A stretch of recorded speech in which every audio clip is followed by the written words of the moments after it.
تازہ ترین ویڈیوز کے لیے چینل کو سبسکرائب کر کے بیل آئیکن اور آل نوٹیفیکیشن پر کلک کریں تاکہ آپ کو ملے ہر خبر سب سے پہلے۔ اور ناظرین، پاکستان کے تیسرے بڑے شہر فیصل آباد میں موسلا دھار بارش ہوئی۔ بارش کے بعد موسم خوشگوار ہو گیا اور گرمی کا زور ٹوٹ گیا۔ عالمی ماہر موسمیات کا کہنا ہے کہ رواں ہفتے پاکستان کے علاوہ وسطی اور شمال مغربی بھارت کے مختلف مقامات پر بھی بارش کا سلسلہ جاری رہے گا۔ انہوں نے بتایا کہ ہوا کا ایک اور کم دباؤ خلیج بنگال میں رواں ہفتے کے آخر میں بن سکتا ہے۔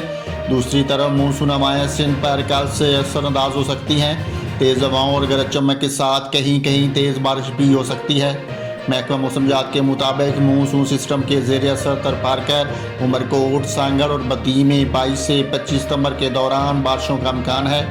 کراچی، حیدرآباد اور ٹھٹھہ میں 23 سے 25 ستمبر تک بارش کا امکان ہے۔ شہر قید میں آج اور کل مطلع جزوی ابر آلود رہنے اور بوندا باندی کا امکان ہے۔